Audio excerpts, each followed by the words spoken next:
Here we have the Canon R5C, and this is one of the best hybrid cameras out there right now, which is really video focused. So I was wondering if I could replace my Canon C70 with it and just use this as my main video machine.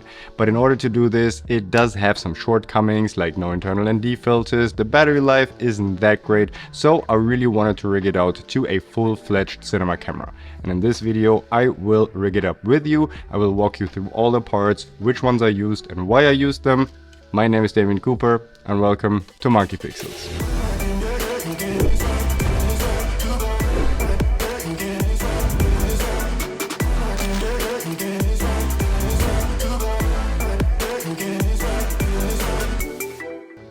Before we start to rig out this camera, I want to let you know what I think are must-haves to have on this camera to actually use it as a full-fledged video production camera.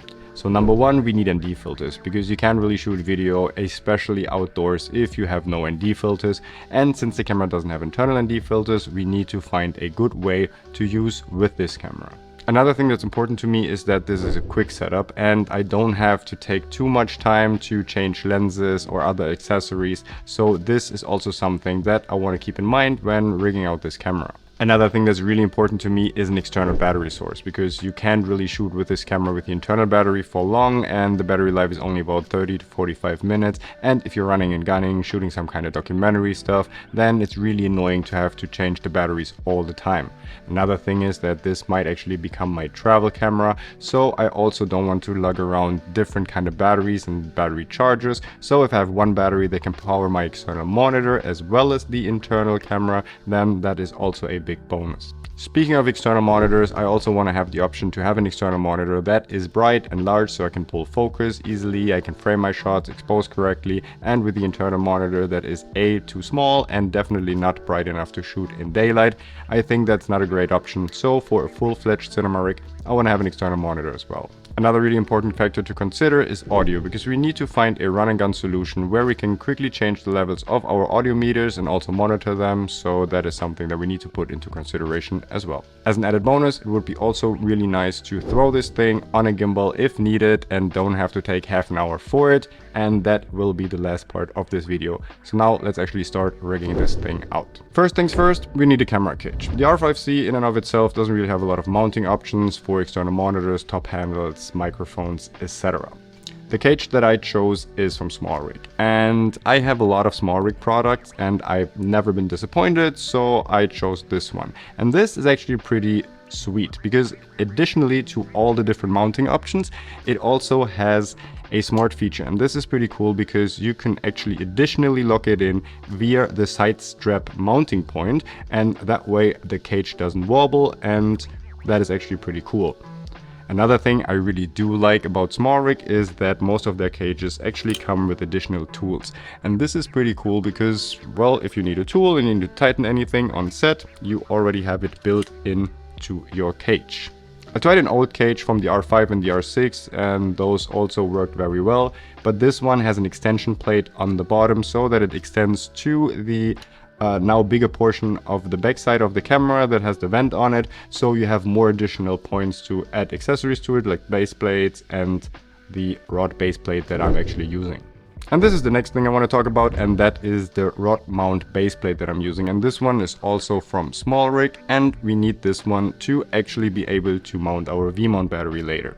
And this one is fairly cheap, for about 30 bucks on Amazon. It's also from SmallRig, and it's also very small compared to other solutions. On my C70, for example, it's way bigger, and I wanted to have the whole big rather small, so this one works very well for this build. Underneath the base plate we have a tripod plate, and this one is also from SmallRig, and this is the extended RS2 base plate. And the cool thing about this is that it is compatible with the DJI RS2. So with this base plate I can quickly go from my tripod to the DJI RS2 if I want to. I personally love shooting with a top handle, and that is my preferred choice of shooting, and the cage also came with one of the top handles. And usually I have another top handle that I use for almost everything, but this one I really do like. It's rather small, so that is pretty cool for our overall build. B, it's also really easy to lock because it's compatible with our cage, and it does have these two locking ARRI pins. I don't know if you can see them. Yes, here. So it's really tight on there.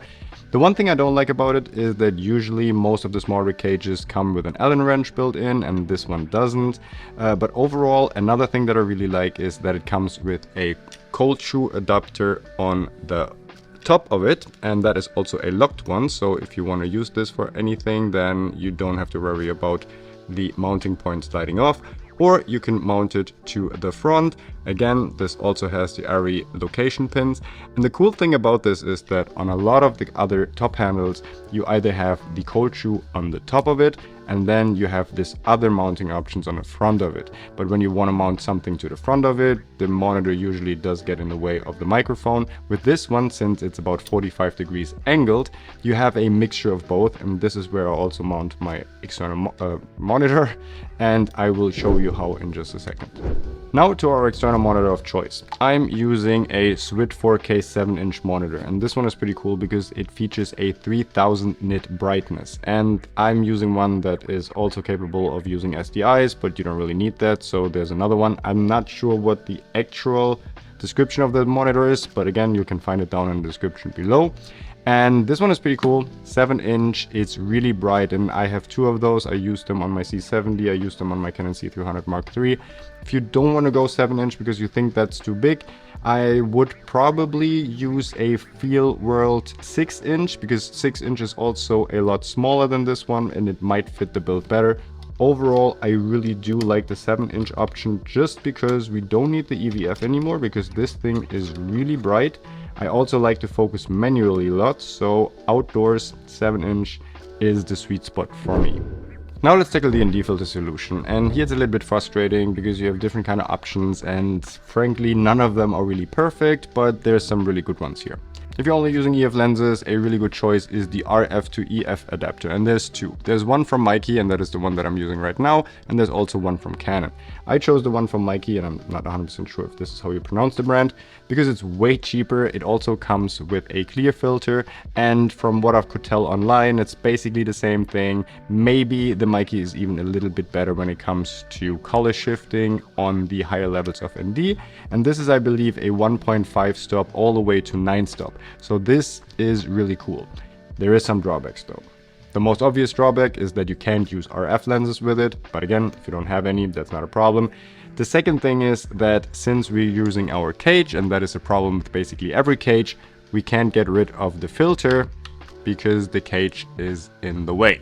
So here, if you want to change from the actual ND filter to the clear filter, you have to unmount the entire lens and then just get rid of it. And here we have the space now to actually get the clear filter in, and then we just attach the lens again.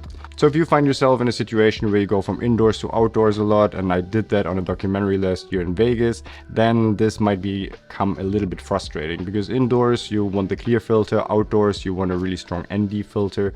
But overall, I still think that this is a good option, and if you need to switch between the two, then, well, you just have to unmount the lens in its totality. Another really good option is the Tilta Mirage Matte Box with the variable ND filter in it, and I already have a full review of this kit on my YouTube channel, so go ahead and check it out. The cool thing about this lens is that you can basically mount it to all the lenses that you have, RF and EF, with the exception of the 28-70 2.0 RF lens because it's too large. But I think everything up to a filter thread of 86mm is totally fine. And the way you do it is that you get one of these adapter rings, and then you screw these adapter rings on top of your lens, and they come with different kind of diameters.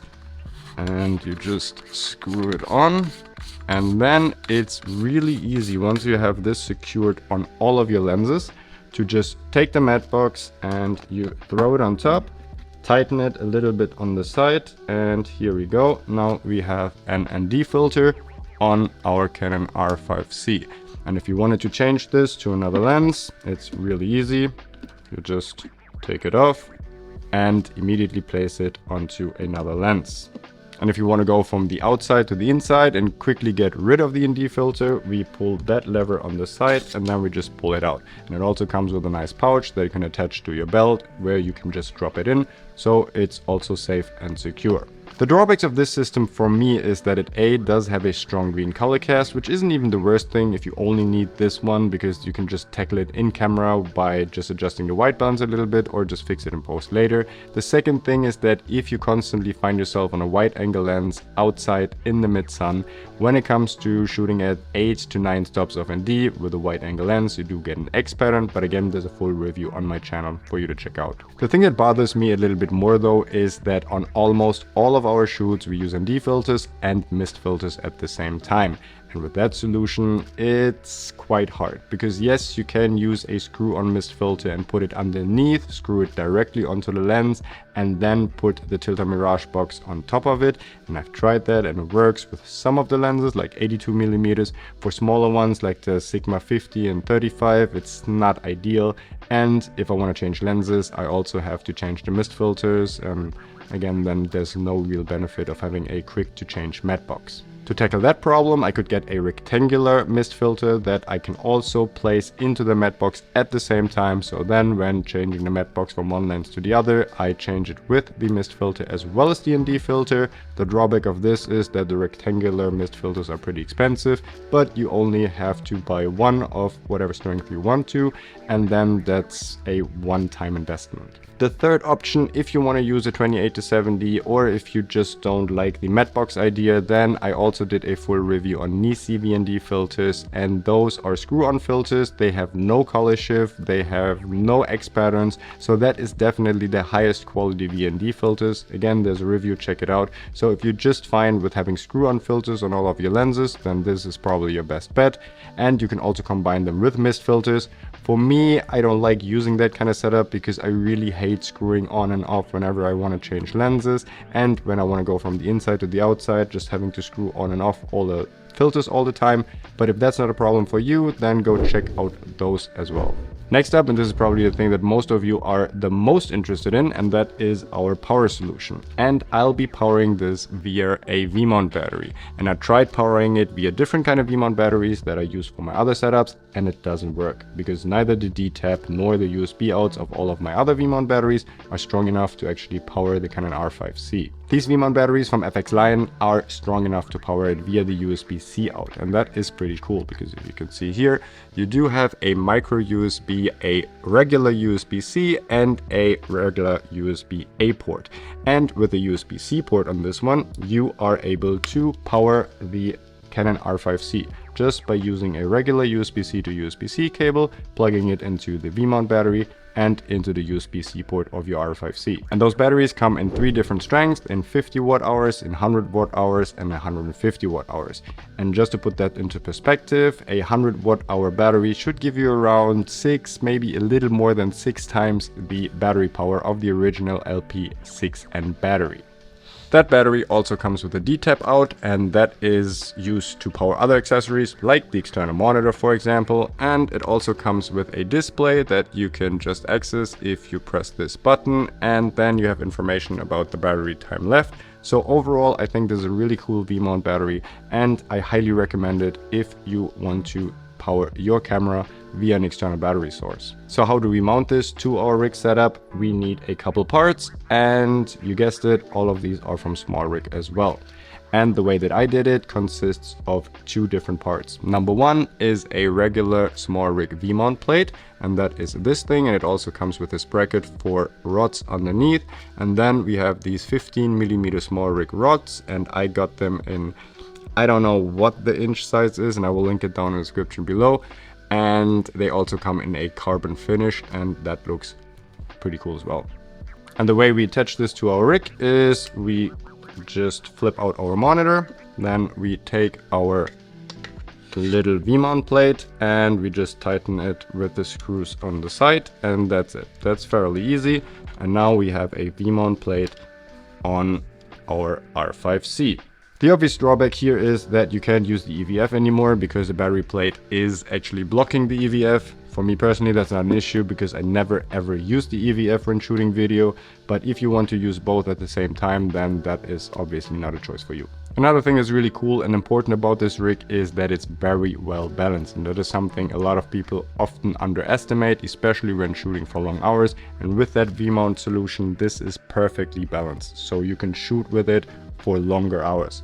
Especially with mirrorless cameras and big front heavy lenses, you really do have a front heavy setup. And when holding it with one hand or even with two hands, then it's never really balanced and it just takes a toll on your wrist and sometimes even your back. So now that we rigged up everything to this point, the only thing left is a good audio solution. And since we don't have any physical buttons on the R5C to change the audio levels while shooting, we definitely need a microphone that allows us to change the gain meter on the microphone itself, like with this one, for example. And the only two microphones out there that I know of and that I can recommend is the Rode VideoMic NTG, and this is the one that I've been using for quite a while and I really do like it. There's also one from Daddy. I haven't used this one in particular, but I also use Daddy microphones like the one that I'm recording on right now, and I can recommend them. So those are the two that I would probably choose for the R5C. And this microphone we can just attach to our cage on the side, and it doesn't get in the way of our monitor or anything else, and that is very important. And even if we don't use the stock windshield, but we use an additional windshield, and if it's really windy outside or just general when you're shooting outside, I highly recommend getting this dead cat setup. And this one is from Movo, and I will link it down in the description below, because the difference of this and the other windshield is absolutely incredible. And even with the microphone mounted with the dead cat, we don't have any problems of the monitor getting in the way, and we still can adjust our monitor without hitting the microphone at all, and that is also really important. So now that we have everything attached to our rig, the only thing we need to have is cables. So let's start with the USB-C cable, and I use this Thunderbolt 4 cable that I use for my hard drives, which is completely overkill, but it really doesn't matter. I think all USB-C cables are capable of transporting power. So we plug this to the top of our V-mount battery, and then we plug it into the side of our camera right here, and then we can power our camera with it. And yes, it does work with 8K 6E RAW with this V-mount battery, and we have plenty of battery life on this. And the cool thing is that it also charges your internal battery. So if you want to switch this to, for example, a gimbal setup, then you also charge the internal battery all the time, so you don't run out of battery there. Next up, we need to power our monitor. And this is a D-tap to DC cable that we use to power our monitor. So I'm plugging this one into the D-tap out on the side of our V-mount battery, like so. And then we take this and we attach it to the back of our monitor like this.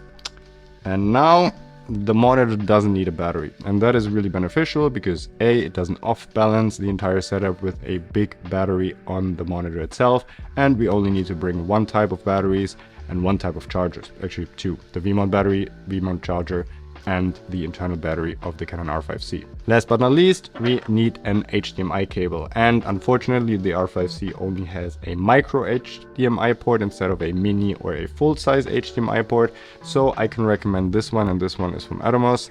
It's really expensive, and I'm sure that a less expensive will do as well.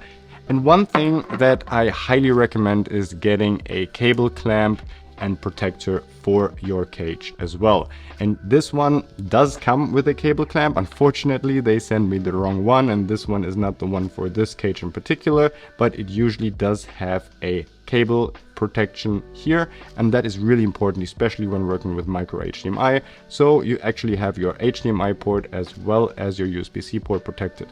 And again, this is really important because I've had numerous ports broken on different kind of cameras as well as HDMI cables, so get a cable protection for sure. Okay, so let's plug this one in right here. Let's do it the right way too. Then attach this to our monitor, and what I like to do is I like to go underneath the microphone so that this one is nicely out of the way. Plug it into the monitor, and here we go. Now we could obviously do a little bit better cable management and get this one out of the way, and I would probably move it to the other side where the HDMI cable is, then maybe use a cable tie or two and just get this nice and compact.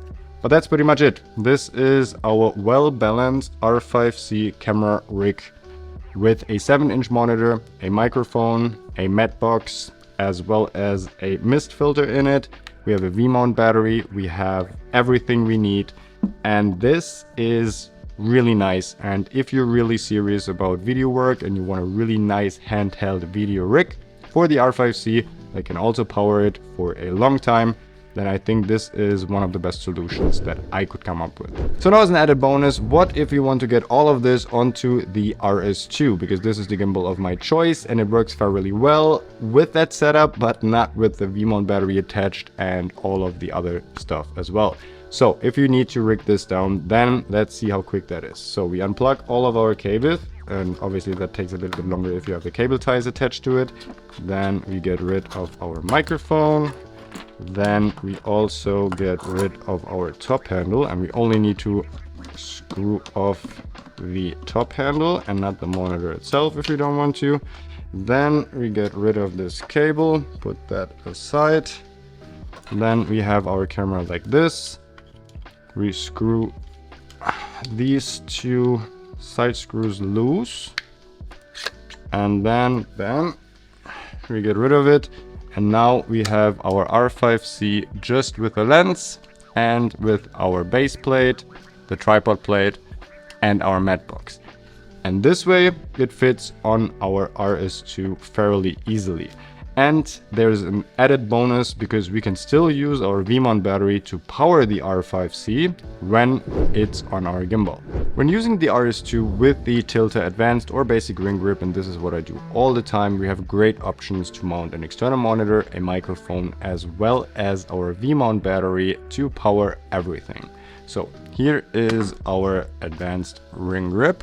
And then we have a V-mount plate from SmallRig that we can attach to the top of our setup. And this isn't 100% screwed in right now. And then we use the same V-mount battery, attach it right here. And then we just use a longer USB-C cable and attach it to the R5C. And this way we can power our camera. And if you want to have an external monitor on top of your RS2 or on the side, then we can also power this the same way we did earlier with a D-tap out. And again, we don't need any additional batteries. And since we already have our RS2 compatible tripod plate, we just mount this on here. And I haven't pre-balanced the gimbal for this setup at all, but trust me, it works fairly well.